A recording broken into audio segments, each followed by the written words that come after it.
Sometimes you discover something about yourself in the most unexpected ways or unexpected places.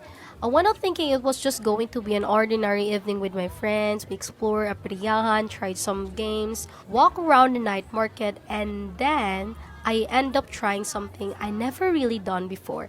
And somehow I surprised myself. I genuinely didn't know that I had that kind of skills.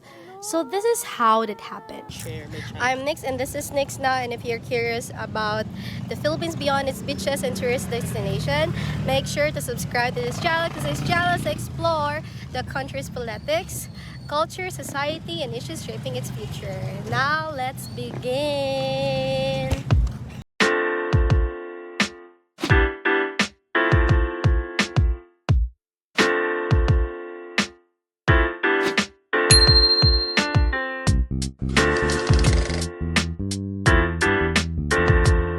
So hi guys, we're currently right now in the Boulevard in Surigao City, Surigao del Norte. Hi guys, welcome to another vlog. Today I'm here in the Peryahan in Surigao City, and I'm actually here with my friends.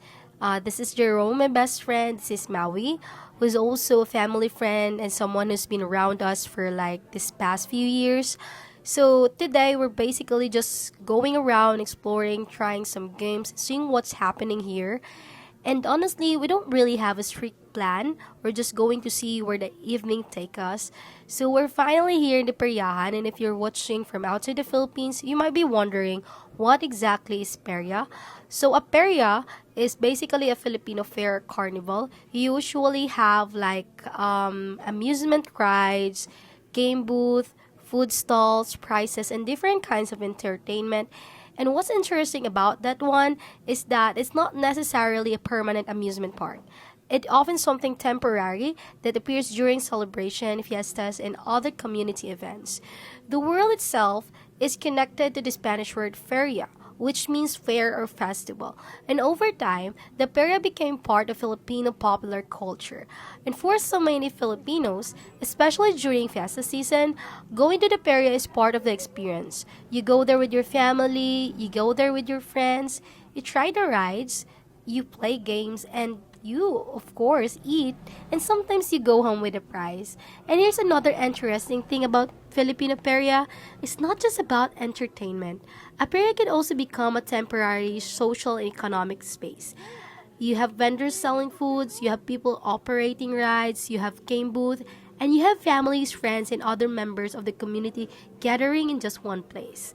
So in any way, Aperia becomes a small temporary community of its own, and that's something I think interesting about Filipino culture.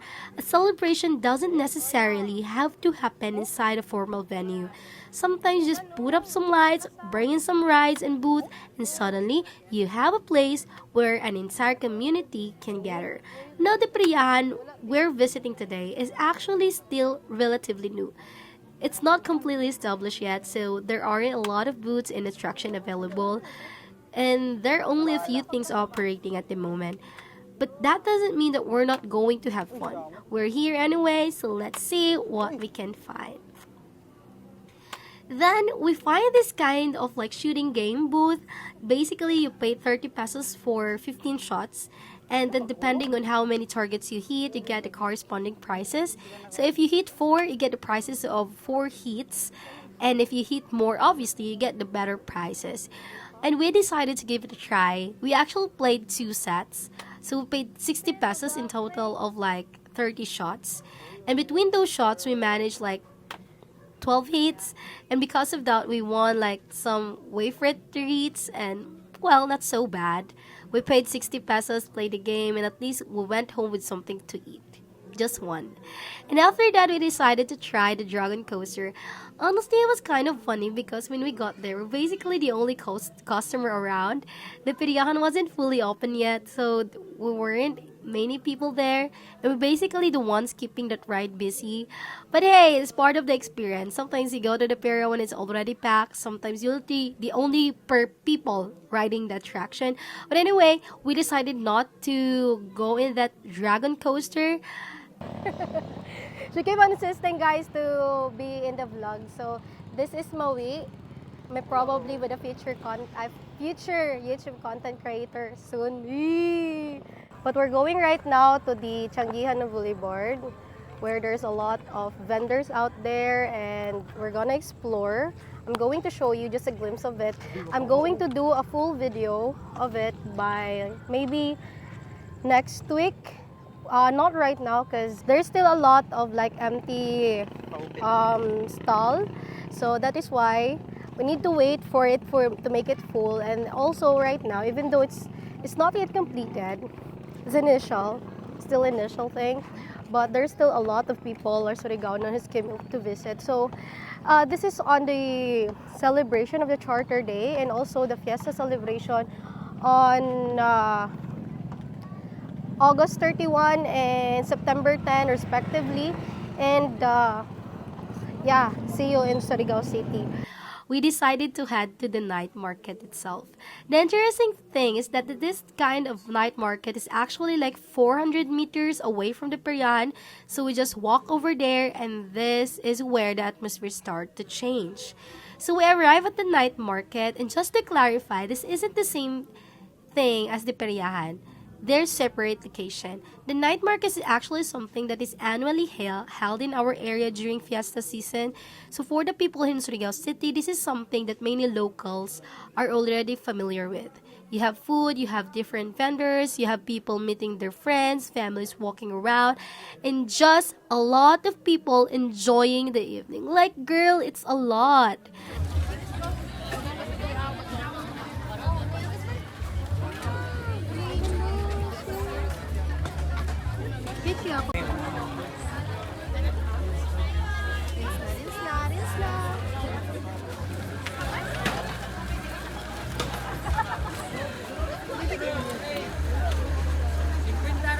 And I'm actually not going to talk too much about the fiesta itself in this video because I want to make a separate vlog about that. I want to show you more about the night market, the food, the people, and of course, the atmosphere in the celebration. If you want to check, he has a social media on Facebook, Jerome Kalang, you can search it. That is him. And he is our sponsor right now. Gago. We usually do it every year. Every year we're roaming around here, try different things and yaps. So I'm shy when I was like doing my vlog along with the crowds just lately. So yeah, I'm going to still show you what's happening here.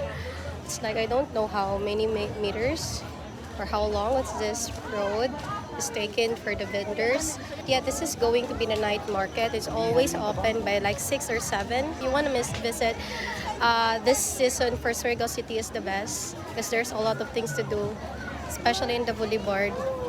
This is a gateway for the Siargao Island and Dinagat. So if you want to visit Siargao and Dinagat, it's going to be possible with this kind of things in Surigao City. So that's why it's good to visit Surigao. So consider this as a little introduction to what it's like here during fiesta season. We'll save the deeper story for another video.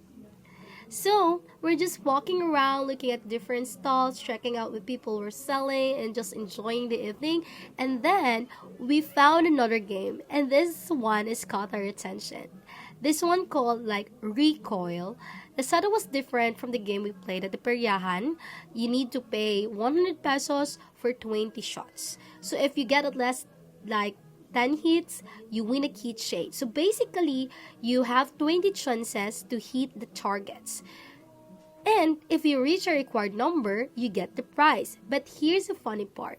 My friends were actually having this kind of second thought about spending 100 pesos. Because that's so hard. Imagine paying like 100 pesos and then getting nothing. That's already 100 pesos gone, girl. So we're kind of thinking about whether we should actually do it. But eventually, I was the one who decided to go for it. I was basically the one organizing everything, and when the person at the booth handed me the rifle, I was like, okay, girl, let's do this. That was the first time actually. Now let me say something before I continue. I never actually done this before. This is my first time holding a rifle style airsoft game setup. I don't regularly do this. I don't go here every fiesta and I don't train with firearms, and I definitely didn't come to the night market thinking I was going to discover some hidden talent. I was just literally just there to play the game. And since this is Nix Now, let me give you a little historical context about it. Firearms have actually been part of the recorded history of the Philippines for centuries.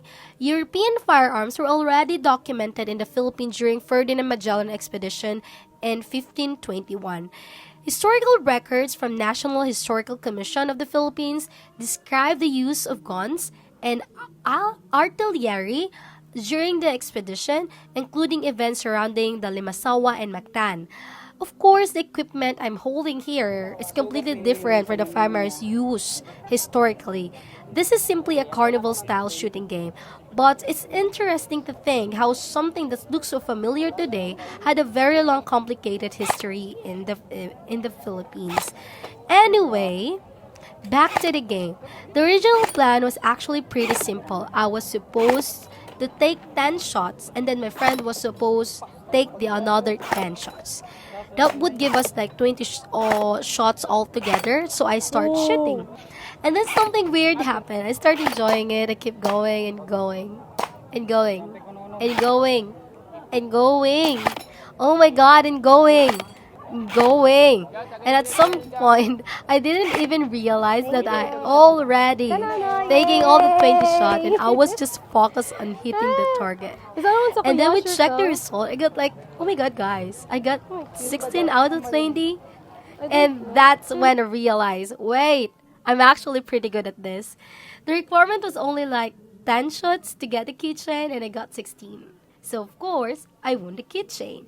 And honestly, I was really so happy. Not necessarily because of the keychain itself, but because I genuinely didn't know I could do that. I think that's one of the interesting about life. Sometimes you don't know what you're capable of until you actually try something. If you actually asked me before this game whether I thought I would get 16 out of 20, I probably would have laughed because I never done it before. I wasn't trained for it. I wasn't expecting anything but to try it, and somehow I surprised myself. And that's it for my today's vlog. From the Peryahan to the night market, from trying rides to playing games, it was definitely an evening that I didn't expect. And apparently, I discovered a skill that I didn't know that I had. Maybe that's your reminder too. Don't be afraid to try something new, and you might surprise yourself. If you enjoyed this vlog, don't forget to like, subscribe, and leave a comment below and tell me what's something you tried for the first time that you unexpectedly turned out to be good at. Thank you so much for watching. This is Nix Now, and I see you in the next video. Bye! I want a handmade keychain sa handmade thing.